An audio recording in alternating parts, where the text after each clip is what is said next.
Bismillahirrahmanirrahim. Alhamdulillahirabbil alamin. Allahumma shalli wa sallim ala sayidina Muhammadin miftahi babi rahmatillah adada ma fi ilmillah salatan wa salaman daimaini bidawami mulkillah wa ala alihi wa sahbihi. Assalamualaikum warahmatullahi wabarakatuh. Ikhwani rahimakumullah, dimanapun Anda berada dan kapanpun Anda berada, alhamdulillah saat ini kita bisa bertatap muka, bertemu walaupun tidak secara fisik. Kita bertemu di media yang disiapkan oleh Allah Subhanahu wa taala dalam keadaan sehat walafiat. Mudah-mudahan pertemuan kita ini berkah, berkah dan manfaat. Kita mengangkat tema tentang menyegarkan iman. Iman itu artinya kita percaya. Punya iman, punya kepercayaan. Dalam Islam ada rukun iman yang 6 itu. Nah, orang kalau udah imannya itu kuat, percaya pada Allah Subhanahu wa taala, maka hidupnya akan menjadi serba mudah. Hidupnya menjadi serba mudah. Contoh, saya punya sahabat. Misal ya, saya punya sahabat yang kaya raya, super power, dan menguasai banyak bidang, serta punya kemampuan yang jarang dimiliki oleh orang banyak. Ketika saya percaya teman saya itu akan menolong saya, percaya teman saya itu akan membantu saya, percaya teman saya itu akan hadir untuk saya, maka saya menjalani hidup ini ketika nggak punya uang nyantai. Saya punya teman yang kaya raya. Ketika saya mengalami kesulitan, saya pun nyantai. Saya punya teman yang dia itu punya kekuasaan yang super power. Saya merasa nyantai karena saya percaya teman saya akan menolong saya, percaya teman saya baik sama saya, percaya teman saya akan hadir untuk saya. Maka jadinya nyantai dan tenang. Itu baru percaya kepada teman, percaya kepada seseorang, punya dampak yang seperti itu kepada hati, kepada diri kita, padahal tidak ada seorang makhluk pun yang bisa dipercaya pada hakikatnya. Karena makhluk itu lemah, manusia apalagi, lemah dan mudah bosan dan jiwanya suka berbolak-balik berganti-ganti. Lantas bagaimana dengan Allah Subhanahu wa taala yang menciptakan semua ciptaan, yang maha kuasa, yang maha bisa, yang maha besar, yang maha kaya, yang maha mampu, yang maha berkuasa dan maha-maha yang lain. Kalau kita percaya kepada Allah Subhanahu wa taala, maka kita yakin sepenuh hati Allah selalu hadir. Gak pernah Allah tidak hadir. Allah selalu bisa. Mustahil Allah gak bisa. Allah selalu kuasa dan maha kuasa. Mustahil Allah itu lemah. Allah itu maha kaya dan maha mengayakan. Mustahil Allah itu miskin. Allah itu maha pengasih lagi maha penyayang, yang selalu menyayangi kita hamba-hambanya. Kalau percaya seperti itu, maka menjalani hidup itu mudah. Mudahnya bagaimana? Ala bidzikrillahi tatmainnul qulub. Ketahuilah sesungguhnya hanya dengan mengingat Allah Subhanahu wa taala, hati itu akan menjadi itmi'nan, tenang.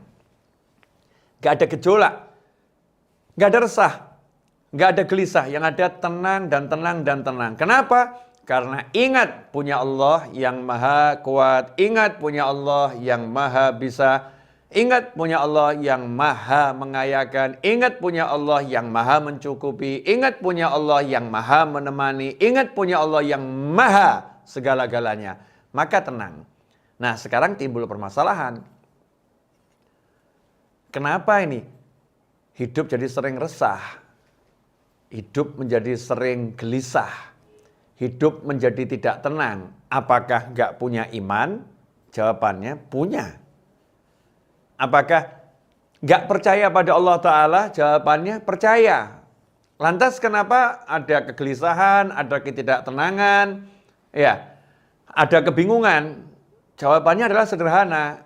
Kadar percayanya ini tipis. Kalau bahasa mudahnya, al-iman yazid wa yanqus.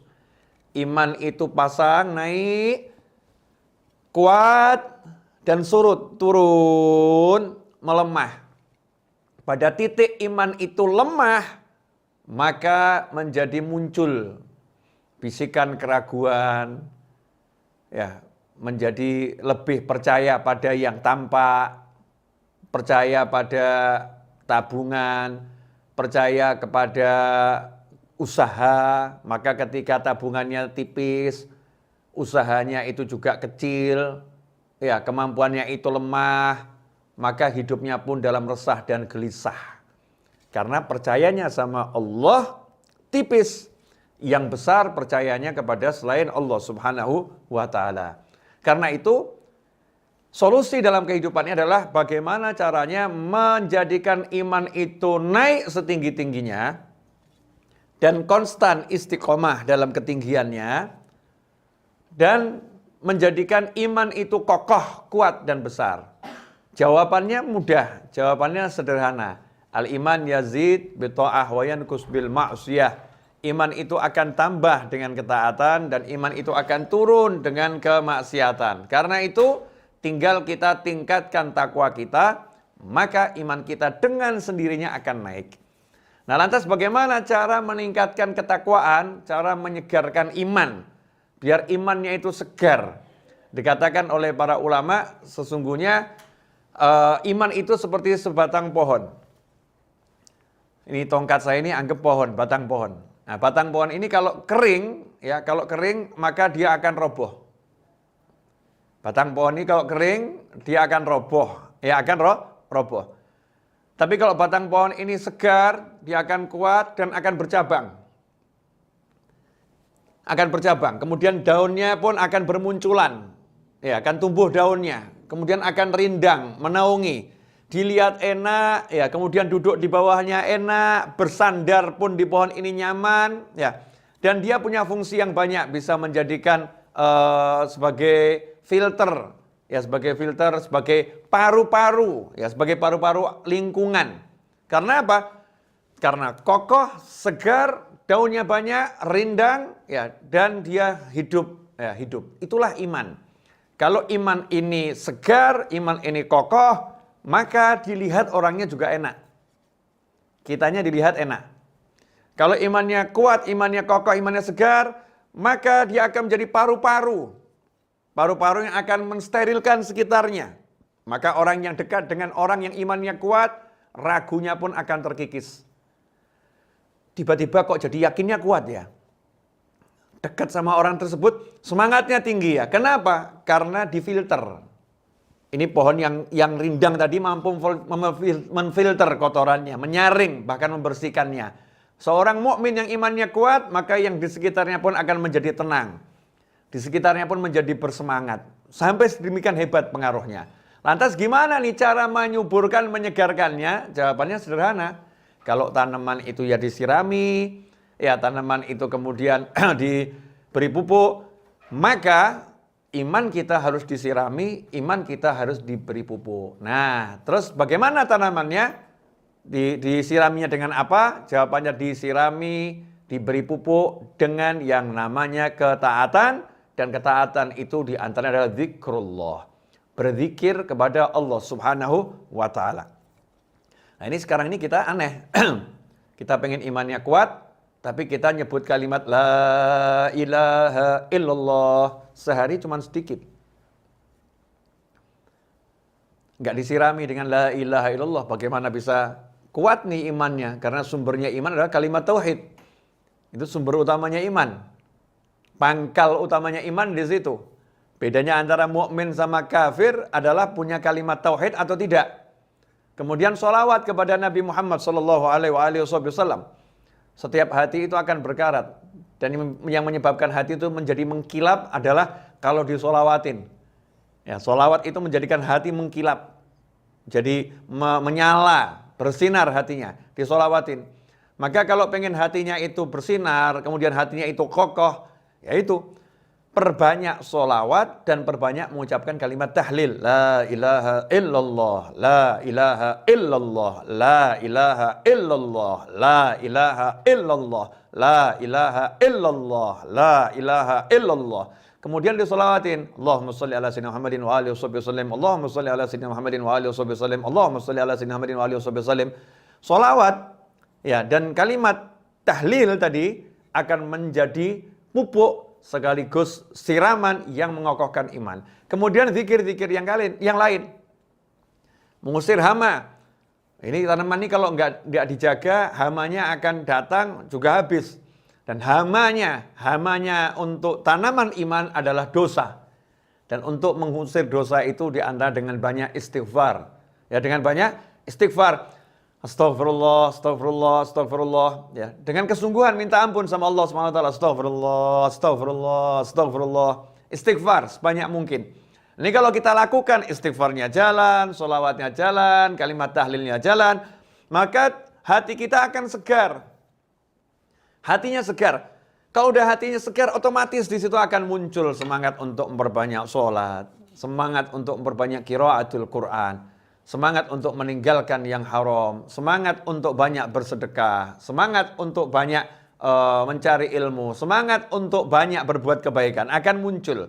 Kalau dari sumbernya sudah dibuat segar. Ikhwani rahimakumullah. Karena itu banyak ulama menyusun rangkaian-rangkaian zikir sebagai formula kesehatan hati, ya, formula kesehatan jiwa. Kalau dalam dunia para habaib, maka di situ kita banyak mendengar istilah rotib. Ada rotibul haddad, ada rotibul attas. Rotib yang dibaca di waktu malam, selepas matahari tenggelam. Bisa dibaca habis maghrib, bisa dibaca habis isya. Ya, entah di antara maghrib dan isya, atau ba'dal isya, boleh membacanya. Sudah dikumpulkan kumpulan-kumpulan zikir yang akan menjadi formula yang buat hati ini sehat, hati ini segar. Kemudian kita juga mengenal wirid, rangkaian-rangkaian zikir yang lebih panjang. Ya, lebih panjang, lebih banyak jumlahnya, aneka ragam isinya. Biasanya dibaca di antaranya di pagi hari seperti Wirdul Latif. Kumpulan dari zikir-zikir nabawi yang dibaca di pagi hari. Kalau kita amalkan itu, Wirdul Latif dibaca, Rotibul Haddad dibaca, Rotibul Attas dibaca, tiap hari kita istiqomah, minimal kita sudah punya santapan dasar untuk kesehatan, nutrisi utama untuk kesehatan hati. Hatinya akan segar, ya, hatinya akan segar. Orang yang hatinya segar itu dilihat enak orangnya. Ya, dilihat orangnya enak karena hatinya segar. Tapi kalau hatinya layu, kita tahu pohon kering itu dilihat ya, gak enak. Dilihat yang hijau asik, pohonnya kering ya dilihat nggak cakep. Seperti kalau mungkin Anda lagi di Jepang, Masya Allah, itu di Jepang itu ada tanaman yang berbunganya setahun sekali kalau saya nggak salah, begitu Mas Eto ya. Sakura itu setahun sekali. Ketika kering itu ya kurang menarik. Apa ini pohon kering, nggak ada apa-apanya. Tapi begitu tiba bulannya, tiba-tiba Masya Allah muncul bunganya. Semua orang itu rasanya pengen berangkat ke Jepang hanya untuk nonton sakura itu. Dikasih fotonya, lain nih foto ini. Beda itu kalau di sana, wah nuansanya, rasanya, kena sepoi-sepoi anginnya, aromanya, lihat warnanya yang pinknya itu lain, beda. Sakuranya cakep itu, harus di sana lihatnya. Sampai seperti itu. Nah itu baru pohon. Baru pohon. Nah, begitulah orang soleh. Ketika jiwanya itu hidup, maka orang akan mendatanginya, akan ingin berada di dekatnya, ingin memandang wajahnya, ingin mendengar suaranya, ingin ya berada di sekitarnya. Kenapa? Merasakan kesejukan, merasakan kenyamanan, merasakan kenikmatan. Dan itu seharusnya yang menjadi tujuan kita. Kita bisa menjadi satu pohon yang rindang, yang menaungi diri kita dan orang lain. Sehingga siapapun yang berada di sekitar kita, dekat dengan kita, nyaman. Nyaman. Sampai dikatakan oleh orang-orang yang hidup di kota Siwun, Hadramut, Yaman, pada tahun 1333 Hijriah sebelumnya. Kurun waktu sebelum tahun 1333 Hijriah.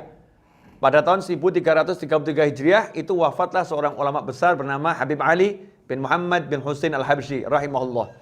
Habib Ali meninggal dunia tahun 1333 Hijriah. Maka setelah tahun 1333 Hijriah, bagaimana komentar masyarakat di kota Sewon? Ya, mereka berkomentar, kami baru mengenal rasanya hidup di dunia setelah wafatnya Habib Ali bin Muhammad bin Husain Al-Habsyi rahimahullah. Kami baru merasakan hidup di dunia setelah wafatnya Habib Ali. Artinya saat Habib Ali masih hidup tidak merasa hidup di dunia. Kenapa begitu? Dunia itu tempatnya orang keluh kesah, dunia itu tempatnya orang susah, dunia itu tempatnya orang merasakan yang gak enak. Tetapi saat ada Habib Ali, maka mereka semua tidak merasakan yang gak enak. Yang gak enak itu diredam sehingga rasanya gak ada. Mengalami yang gak enak, tapi tidak merasakan semuanya itu. Kenapa gak merasakan?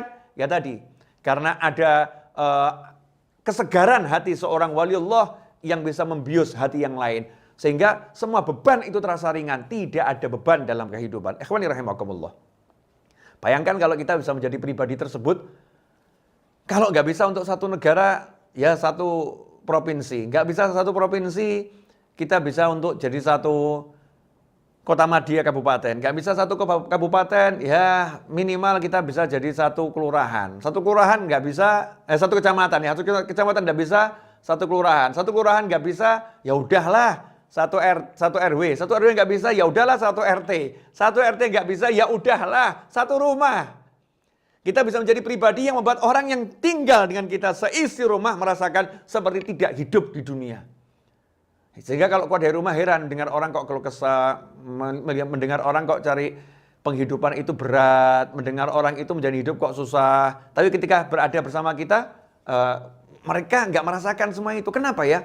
Kami nggak merasakan yang dirasakan orang-orang itu. Jawabannya adalah, kamu hidup bersama siapa? Kamu tinggal bersama siapa? Di sekitarmu ada siapa? Nah itu pengaruhnya orang yang soleh. Ya pengaruhnya orang yang soleh. Bayangkan kalau di suatu wilayah muncul manusia yang seperti ini sebanyak mungkin, maka gejolak apapun yang terjadi akan teredam dengan kesolehannya tersebut. Dan itulah yang dibangun oleh para aulia wassolihin, yang dibangun oleh para wali. Jadi para wali itu membangun dirinya untuk masyarakat. Bukan untuk masyarakat, membangun dirinya untuk masyarakat. Sehingga masyarakatnya dengan sendirinya akan berubah. Karena itu ya ikhwani rahimakumullah, yang paling penting zaman sekarang adalah bagaimana kita menyegarkan iman kita. Ya menyegarkan iman kita dengan cara berzikir pada Allah Ta'ala, dan yang paling penting adalah duduk bersama cari ilmu semacam ini. Karena orang yang mencari ilmu itu penyegaran yang luar biasa. Ya penyegaran yang luar biasa dengan duduk bersama mencari ilmu. Karena itu para sahabat radhiyallahu ta'ala anhum ajma'in sampai-sampai mereka itu memanggil teman-temannya, ta'al bina nu'min sa'ah. Ta'al bina nu'min sa'ah. Ayo duduk bersama kami sesaat menyegarkan iman. Ya, sesaat menyegarkan iman. Duduk bersama untuk berzikir bersama, cari ilmu bersama agar iman kita semakin segar. Sahabat saja menyegarkan imannya. Sahabat itu ya, beliau menyegarkan keimanannya dengan cara mau duduk bersama temannya untuk cari ilmu, untuk membaca Al-Qur'an, untuk berzikir pada Allah Subhanahu wa taala. Ikhwani rahimakumullah. Di samping itu berzikir. Dikatakan bahwasannya kalimat la ilaha illallah jadidu imanakum, perbaurilah iman kalian, segarkanlah iman kalian dengan mengucapkan la ilaha illallah. Ya, segarkan iman dengan mengucapkan la ilaha illallah. Nah, saat ini kita tidak mau buat iman kita segar, tidak mau kita freshkan. Barang yang baru itu kan menyenangkan, barang yang baru itu kan disenangi. Nah, kalau iman kita itu baru terus segar terus, ya kita akan menjadi pribadi yang senang terus. Ya, dan menyenangkan, ya dan menyenangkan. Ikhwani rahimakumullah. Nah, ini penting ya, penting sekali kita membiasakan diri untuk duduk berzikir bersama, cari ilmu bersama, memperkuat iman. Karena ya porosnya di situ. Kuncinya di situ. Semua sumber keluh kesah, semua sumber keputusasaan, semua sumber ya ketidakenakan ya ini loh, hati ini. Hatinya ini lemah imannya, lowbat. Udah kalau lowbat nanti low sinyal, wah repot. Repot. Tapi kalau udah segar hatinya ini, Masya Allah, sinyalnya kenceng. Sinyalnya kenceng, nyambungnya ke Allah kuat. Sehingga nggak ada yang buat risau, nggak ada yang buat dia gelisah. Kenapa? Karena selalu ingat sama Allah Subhanahu wa ta'ala. Ala bidzikrillahi tatmainnul qulub. Ketahuilah hanya dengan ingat Allah, jiwa menjadi tenang. Karena itu, Jangan kaget, jangan heran kalau orang-orang dulu itu rela pergi keluar kota sebulan sekali jauh hanya untuk hadir di majelisnya orang-orang soleh. Sebulan sekali. Kalau ditanya ngapain jauh-jauh? Mau ngecas. Biar hati saya semakin kuat. Ada juga orang-orang soleh. Orang soleh itu sendiri pergi ke tempatnya orang soleh yang lain. Ketika ditanya kenapa kamu kok pergi ke sana, ke tempatnya orang itu, ya, ke tempatnya ustadz itu, habib itu, kiai itu. Jawabannya adalah, ya saya pengen ngecas. Orang soleh aja pergi ke tempat temannya untuk ngecas. Ya untuk ngecas biar apa? Biar seger imannya. Karena itu jangan jadi manusia yang sombong, yang merasa nggak perlu disegarkan imannya, nggak perlu cari penyegaran iman, nggak perlu duduk sama orang untuk berzikir, nggak perlu duduk sama orang untuk cari ilmu. Ya, naudzubillah min dzalik. Kita sangat membutuhkan penyegaran iman. Ikhwani rahimakumullah. Karena itu biasakan untuk kumpul semacam ini, walaupun lewat dunia maya begini ya. Kita kondisikan ada waktu di mana kita duduk bersama walaupun di dunia maya. Biar apa? Biar iman kita tetap segar, kemudian tumbuh besar, kokoh, dan akan tumbuh daunnya rindang, menaungi banyak orang, sehingga nikmat hidupnya. Ikhwani, coba dicek sekarang. Mari kita cek dulu ya, cek. Semangat kita ini untuk taat kenceng atau lemah? Kalau semangatnya untuk taat kenceng, syukuri alhamdulillah. Yang kedua, kalau bisa taat seneng atau biasa? Kalau bisa taat seneng, syukuri alhamdulillah. Yang ketiga, kalau terjerumus pada hal-hal yang diharamkan Allah Ta'ala, sedih nggak? Kalau sedih, punya rasa sedih, syukuri alhamdulillah. Karena nggak semua orang itu bermaksiat kemudian sedih. Nggak semua orang seperti itu. Orang yang ketika dia bisa taat, dia senang. Kemudian ketika tergelincir dalam kemaksiatan, dia sedih. Fa anta mu'min. Sabda Nabi Muhammad SAW, maka kamu adalah seorang mukmin, orang yang betul-betul beriman sama Allah Subhanahu wa Ta'ala. Tapi kalau bisa sholat biasa saja, bisa ngaji seperti ini biasa saja, bisa zikir biasa saja, nggak ada rasa senang nikmat, nggak ada seneng-seneng, itu nggak ada, biasa saja. Terjerumus maksiat biasa saja, nggak ada sedih. Maka ya imannya berarti terjun bebas tuh, dan harus segera diperbaiki. Kalau nggak diperbaiki repot. Orang beli mobil saja nomor 1 mesinnya ditanya bagus enggak kok. Begitu mesinnya kurang bagus dibawa ke bengkel diservis. Nah, ini hati kita ini mesin semuanya di sini. Ini mau diservis enggak nih?